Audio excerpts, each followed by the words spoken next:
Pemirsa, welcome to my channel. Pada kesempatan ini kita akan membahas tentang sepeda motor Toyota layu sebelum berkembang.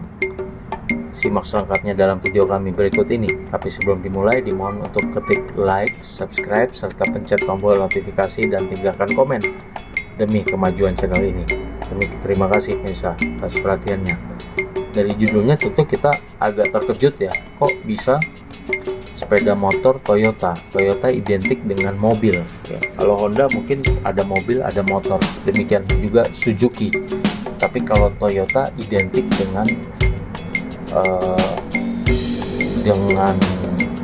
mobil, sementara Yamaha identik dengan motor dan alat-alat musik ya, dan motor gitu.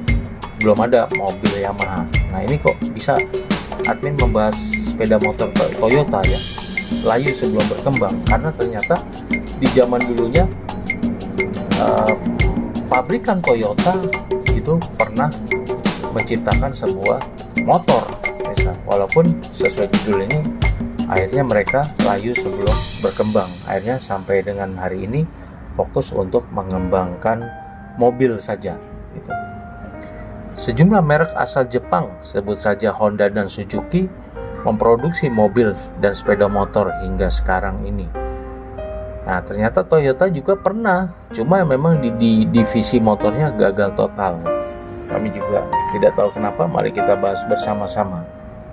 Pabrikan asal Jepang ini pernah berbisnis sepeda motor untuk dijual kepada konsumen pada periode tahun 49 sampai 60 misal. Kala itu divisi roda 2 atau divisi motornya dari Toyota ini diberi nama Toyo Motor ya, karena Toyota ya, motor divisi motornya namanya Toyo Motor. Kalau bicara tentang Jepang, apa yang Anda pikirkan ya kan? Sepeda motor, terus apalagi Honda dan Suzuki sama-sama membuat mobil juga di samping motor, dan Yamaha mempunyai alat musik hingga peralatan medis ya, piano dan lain sebagainya.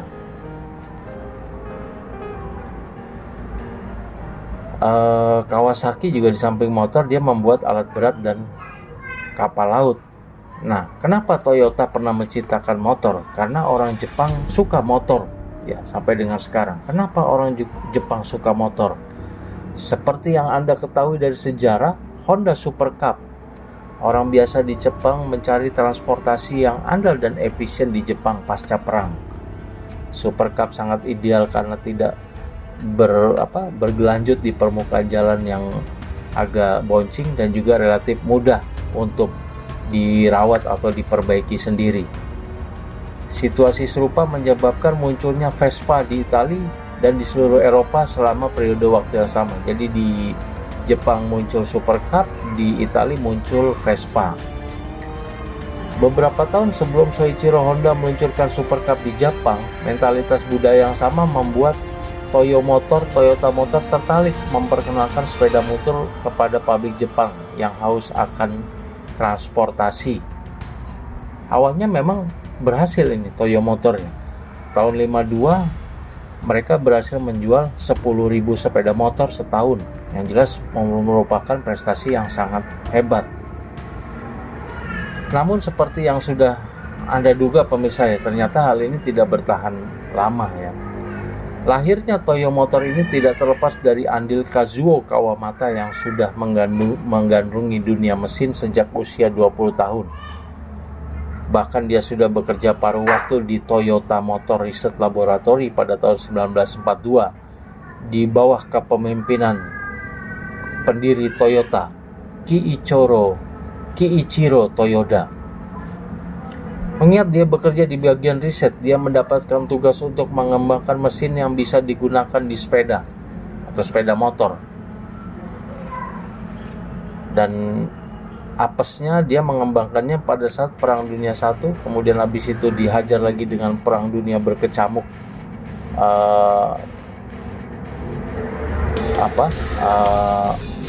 berkecamuk juga Perang Dunia Kedua, menyebabkan Toyota Motor terpukul.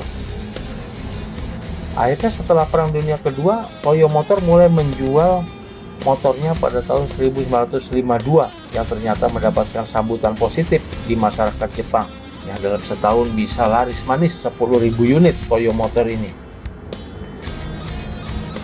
Tetapi anehnya pada tahun 60 perusahaan Toyo Motor ini gulung tikar, pemirsa ya. Tidak ada informasi yang bisa memastikan kenapa bisa gulung tikar. Diduga karena mengalami berbagai kendala termasuk dalam pengembangan produk. Akhirnya Toyo Motor ini gulung tikar.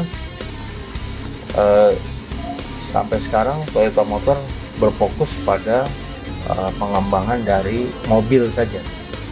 Nah, seperti itu pemirsa ya. Jadi memang setiap perusahaan ada spesialisasinya, dan mungkin juga bahkan di satu otomotif ini pun ya kan, yang fokus pada otomotif pun itu tidak mungkin juga semuanya diambil, memproduksi mobil sekaligus memproduksi motor ya kan. Seperti itu misalnya, tetap ada spesialisasinya ya kan. Sama seperti perusahaan motor Benelli itu fokus pada memproduksi motor-motor yang vintage, gaya-gaya Harley, gaya-gaya klasik, gaya-gaya Vespa dan lain sebagainya. Seperti itu. Juga perusahaan-perusahaan lainnya juga mengambil segmentasi yang sendiri-sendiri. Ini pelajaran yang didapat dari sejarah. Tidak mungkin satu perusahaan itu bisa memegang semua, walaupun masih dalam satu grand strategi bisnisnya. Dalam ini di otomotifnya tidak mungkin semua itu kepegang misalnya. Tetap ada cocok-cocokan juga. Sama seperti kita bisnis, tidak mungkin kita mampu untuk menjualan misalnya mie ayam, bakso, sekaligus somai, ketoprak dan lain sebagainya di dalam satu tempat dalam satu waktu ya. Tetap kita harus memilih. Paling better kita bisa diversifikasi, misalnya ketika jualan mie ayam juga dengan jualan bakso, seperti itu.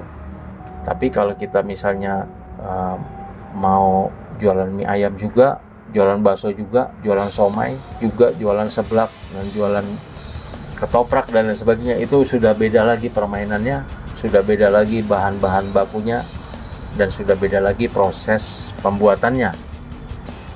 Nah, mungkin itu pelajaran yang bisa diambil pada bahasan kita kali ini. Terima kasih atas perhatiannya. Sebelum diakhiri, dimohon untuk ketik like, subscribe, serta pencet tombol notifikasi dan tinggalkan komen demi kemajuan channel ini. Demikian besar, terima kasih atas perhatiannya. See you on my next video. Terima kasih.